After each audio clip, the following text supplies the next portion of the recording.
La Sociedad Española de Radiodifusión presenta... Ser... ¡Viva la radio! Podcast. Siempre. Las 7 de hoy por hoy. Ser Podcast.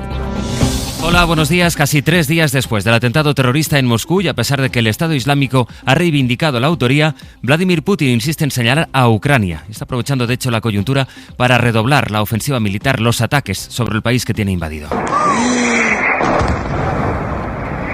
Según Kiev, este domingo Rusia ha lanzado 30 misiles sobre su territorio. Se desconoce todavía si hay víctimas mortales. Occidente ha vuelto a respaldar públicamente a Zelensky. Con él ha hablado este mismo domingo, por ejemplo, el presidente del gobierno español, Pedro Sánchez, y mientras tanto, en Rusia... Lo último es que la justicia ha decretado prisión preventiva para 4 de los detenidos por participar en el atentado en la sala de conciertos. Gillian Ayala, buenos días. Hola, buenos días. El balance oficial es de 137 muertos, 180 heridos y estos 4 detenidos se podrían enfrentar ahora a cadena perpetua. Ese es pues el balance de momento, 137 personas fallecidas. Ángel Villascusa, hola. Buenos días. Y los 4 presuntos terroristas se han declarado culpables. Según Rusia, tienen entre 32 y 19 años y son originarios de la República Soviética de Tayikistán, aunque residían en Rusia. Han aparecido esta noche en la sala, amoratados, con heridas e incluso uno de ellos era trasladado, lo escuchamos, en una especie de camilla. Aunque hay 11 detenidos, estos 4 serían los autores materiales. Según Putin, fueron interceptados cuando estaban intentando huir a Ucrania. Y esta es la tesis a la que se agarra Rusia para vincular a Ucrania con el que es el peor ataque que ha sufrido Rusia en los últimos 20 años, a pesar de que el Estado Islámico ha reivindicado el ataque este fin de semana y de que Kiev ha rechazado estar detrás. En la Unión Europea, fuentes comunitarias aseguran que Putin ya está siendo incapaz de garantizar la seguridad dentro de su propio país y recriminan al presidente ruso que haya ignorado las alertas que enviaron tanto Estados Unidos como el Reino Unido, que preventivamente le habían avisado de que podía sufrir un ataque de ese tipo. Él, Moscú, en cambio, contestó que eso era poco menos que una provocación. En fin, Bruselas, Beatriz Ríos, buenos días. Buenos días, pues desde la Unión Europea se sucedieron las condenas y las condolencias por el atentado. El jefe de la diplomacia europea, Josep Borrell, incidía además en la importancia de que la comunidad internacional permanezca unida contra la lacra del terrorismo. En privado, sin embargo, fuentes europeas aseguran que el atentado pone de manifiesto la incapacidad de Vladimir Putin de controlar el país y proteger a su población. Rusia había ignorado varias alertas de la inteligencia británica y norteamericana sobre un posible atentado inminente. De hecho, esas mismas fuentes no descartan que el ataque pueda haber sido tolerado y se ha usado ahora como pretexto para endurecer la campaña contra Ucrania y contra los disidentes en el país. Aquí en España la maquinaria electoral no se va a detener, por mucho que sea Semana Santa. En menos de un mes, el 21 de abril, van a tener que votar los vascos y hoy precisamente publicamos en la serie En el País la encuesta de 40dB sobre la intención de voto allí en Euskadi. El PNV y Bildu empatan en escaños, pero el PNV, que tendría más votos, podría revalidar la coalición de gobierno con el Partido Socialista de Euskadi. Aunque esa fórmula no la tiene garantizada si cogemos el dato más bajo de la horquilla, pero sí es la opción más probable que dibuja la encuesta y además es la opción favorita de los vascos según este sondeo. El PNV ganaría con 28 escaños, 3 menos que hace 4 años, el PSE con 11, uno más, aunque podría llegar a 12, y el que más crece es EH Bildu, que pasaría de 21 a 28 escaños. Sumar podría entrar en el Parlamento Vasco con un diputado, pero como referencia, Podemos tuvo 6 en 2020. El PP se mantendría con los 6 que tiene y Vox con 1. Casi el 53% de los vascos cree que la situación de su comunidad es buena, la sanidad es lo que más les preocupa, la sanidad, y la mayoría de los votantes, tanto del PNV, también los de Bildu, quieren más autonomía, pero no quieren ser un Estado independiente. En fin, Pedro Sánchez ha estado este fin de semana en la Comunidad Valenciana con Diana Morán, que se ha convertido ya oficialmente en la líder de los socialistas valencianos. Y allí precisamente el presidente aprovechó para pedirle al Partido Popular que modere su tono, que no fomente, decía, la crispación política. A mí me gustaría, al menos, que aprovecharan este tiempo para, para construir una alternativa, para hacer algo más que insultar. ¿Os acordáis lo que decía el señor Feijóo? Yo no vengo a insultar al señor Sánchez. Bueno, una gran mentira más de la oposición de la oposición que tenemos. Después de las elecciones vascas del 21 de abril vendrán las catalanas del 12 de mayo y es ahí donde está centrando su campaña el Partido Popular. Ahí sobre todo, aunque todavía ni siquiera ha dicho quién va a ser su candidato. Pero mientras tanto, mientras decide eso, insiste en señalar a los socialistas por sus pactos nacionales con los independentistas. Esther Muñoz es la vicesecretaria nacional del PP. Primero nos dijo que no habría indultos y los hubo, después dijo que no habría amnistía y ya la está tramitando, y hoy hemos conocido, por boca de la fugada Marta Rovira, que también se está negociando ya con el Partido Socialista y los independentistas el referéndum. Sánchez es un político que ha traído la corrupción económica y la corrupción política a la política española. Es lunes 25 de marzo.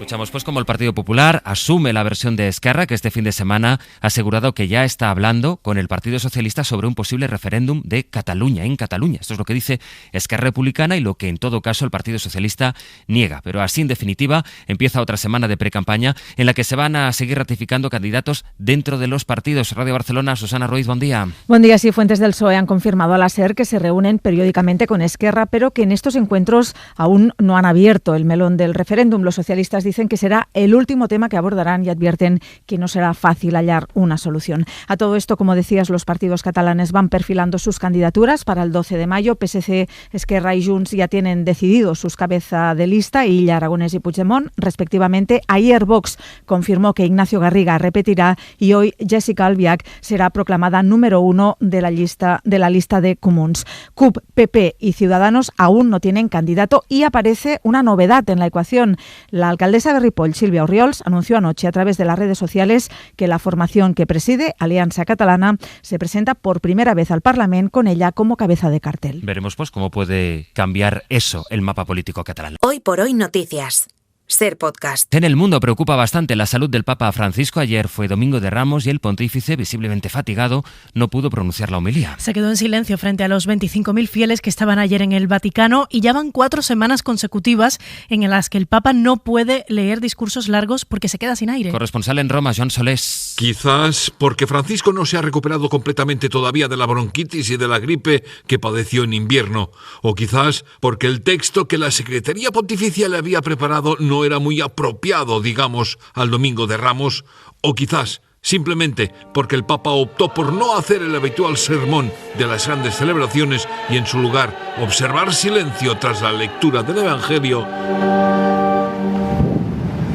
Sea por el motivo que sea, los 60.000 fieles en la plaza de San Pedro del Vaticano quedaron inicialmente desconcertados, y también los televidentes que seguían la transmisión por Mundovisión, que de pronto vieron sustituida la ceremonia de Roma por una imagen fija en sus pantallas. Durante 2 minutos y medio dominó el silencio, solo cortado por el viento. Finalmente la misa del Domingo de Ramos se reanudó con el canto del credo.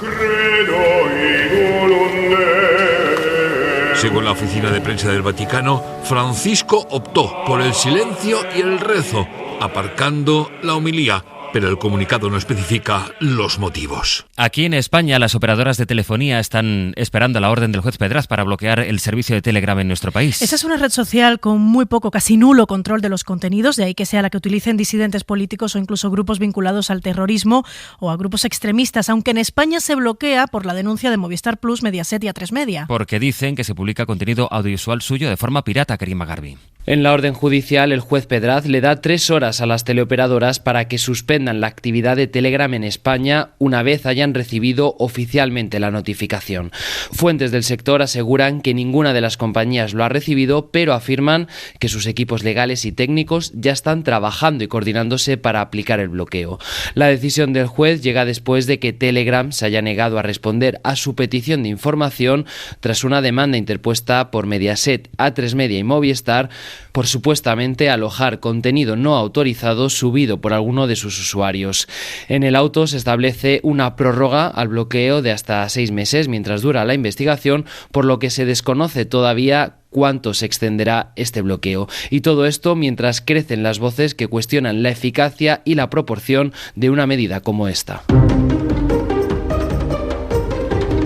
Vamos a seguir por lo económico. Hemos entrado ya en Semana Santa, época muy buena para el empleo en España, sobre todo dentro del turismo, del sector servicios. Se espera que los contratos aumenten un 18% respecto al año pasado y el empleo ya sabemos que va a mejorar sobre todo en Madrid, en Cataluña o en Andalucía. Javier Ruiz, buenos días. ¿Qué tal? Buenos días. 116.000 contratos más es lo que va a generar esta Semana Santa. Es un 18% más que el año pasado y sobre todo es una tendencia sostenida. En el año 2021 fueron 26.000 contratos, en el año 22 fueron 72.000, el año pasado 97, este año son 116.000, literalmente niveles prepandémicos.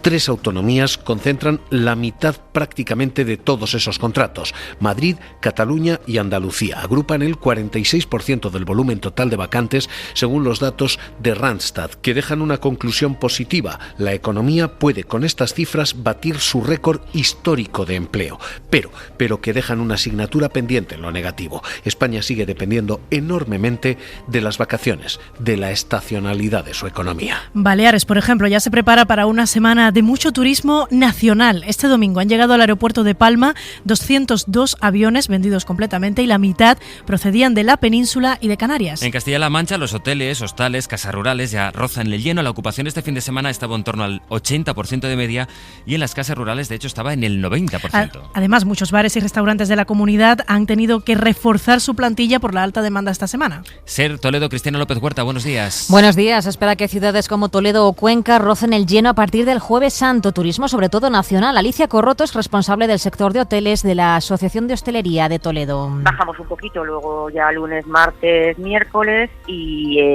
sí, empezaremos a subir a partir del miércoles, jueves, viernes. Buenas perspectivas también en el sector de la restauración, donde muchos bares y restaurantes, como dices, han aumentado sus plantillas. José Manuel Abascal, la Asociación de Hostelería de Cuenca. Los días festivos, lógicamente, van a estar bastante bien, con una ocupación alta, que serían más o menos los jueves, viernes. En zonas rurales, los alojamientos pueden alcanzar el 90% o incluso el 100%.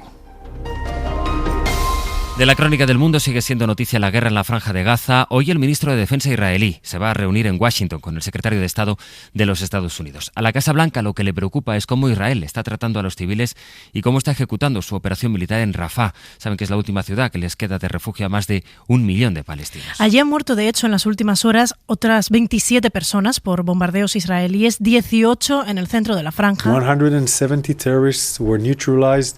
Y el portavoz del ejército hebreo ha intentado rebajar esta madrugada el tono para bajar así la tensión con Estados Unidos. Ha ordenado ahora la evacuación del hospital de Al-Shifa, el más grande de Gaza, pero la evacuación se pide ahora, casi una semana después de los ataques israelíes sobre el hospital. Y entre tanto, en Argentina... 30.000 detenidos desaparecidos. Ahora.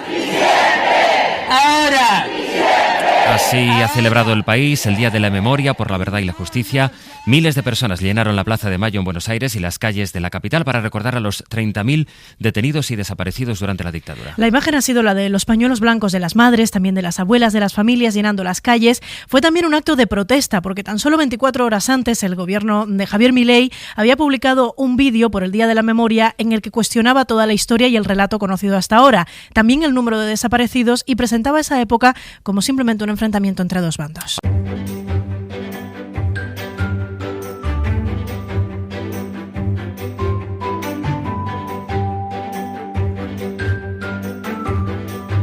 Es el momento para saludar a dos compañeros en dos de nuestras emisoras, en este caso en Radio Murcia está Juanjo Asensio. Hola Juanjo, buenos días. Hola, buenos días. Y en Valladolid, en Castilla y León, tenemos a Mario Alejandre. Mario, ¿qué tal? Hola, buenos días. Vamos, Juanjo, a empezar contigo si te parece, porque en Murcia la policía local ha multado al camión del tapicero por infringir varias ordenanzas municipales, entre ellas la ordenanza de medio ambiente, pero también la del ruido. Sí, y es que este tradicional soniquete... Ha llegado a esta localidad el camión del tapicero. Este soniquete, ¿no?, que hemos oído pues durante muchos años en pueblos y ciudades. Y muy en a primera país. Hora, déjame decirte, Juanjo, mientras estás durmiendo, ¿eh?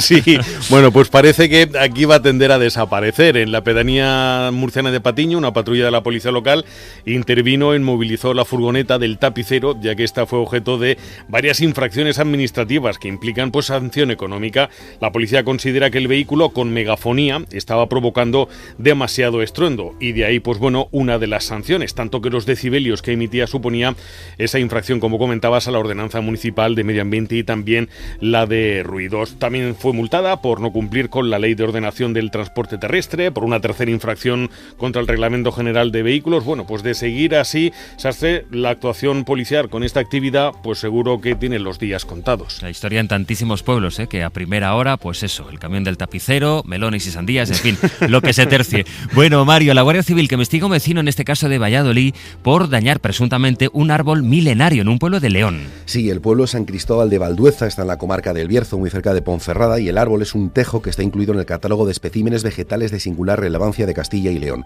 La investigación de la Guardia Civil y de los agentes de la Junta comenzó a mediados del verano pasado para poder esclarecer el origen de los daños causados en las raíces de un árbol considerado emblemático y monumental. Y aunque se está pendiente de un informe de evaluación, este tejo ha sufrido al menos 3 agresiones desde esa fecha, en agosto y noviembre de 2023 y en febrero de este año, cuando todo este trabajo permitió sorprender al investigado muy cerca del árbol. Llevaba una sierra y había realizado varios cortes en forma de cuña en las raíces. Esto provoca un sangrado de la savia y, por lo tanto, el debilitamiento del árbol. Todo el asunto está en manos de un juzgado porque este tipo de comportamiento puede constituir un delito contra el patrimonio histórico, científico, cultural o monumental que está tipificado en el Código Penal.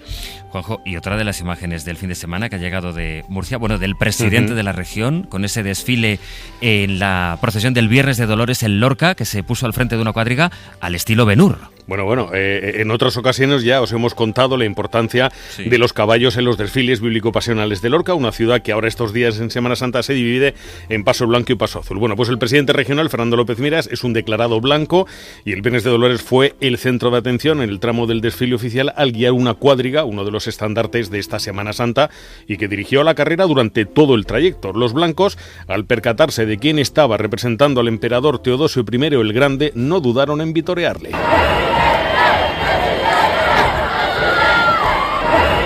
Total, que también contaros que López Miras es desde hace más de 20 años portapasos del Cristo del Rescate en Lorca, pero el hecho de llevar una cuadriga, pues no pasó para nada desapercibido. Y es que es difícil, yo lo pienso y digo, esto lleva mucho entrenamiento previo, la verdad. Desde luego es una de las imágenes más comentadas de este fin de semana. Juanjo, Mario, un abrazo, que tengas buen lunes. Un abrazo. Hasta luego. Si están buscando un buen libro para empezar a leer en estas vacaciones, tomen nota de la recomendación que nos hace esta mañana Pepa Blanes. Es la última novela de Paul Auster, que nos recuerda el valor de las pequeñas cosas que nos hacen felices. 7 años después, y mientras se cura de un cáncer que padece, el escritor neoyorquino Paul Auster ha publicado una novela que, más que sonar a despedida, invita a disfrutar de aquellas cosas que hacen que la vida merezca la pena. Hablamos del amor, la amistad o el trabajo. It's about what? I don't know. Being alive. Temas muy afines al escritor, premio Príncipe de Asturias y uno de los renovadores de la literatura americana. No solo nos ha brindado novelas como la trilogía de Nueva York, sino también guiones de televisión y hasta ha dirigido películas como esta.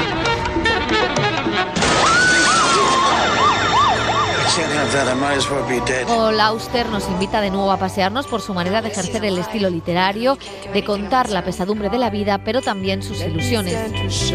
Para no perderte ningún episodio, síguenos en la aplicación o la web de la SER, Podium Podcast o tu plataforma de audio favorita.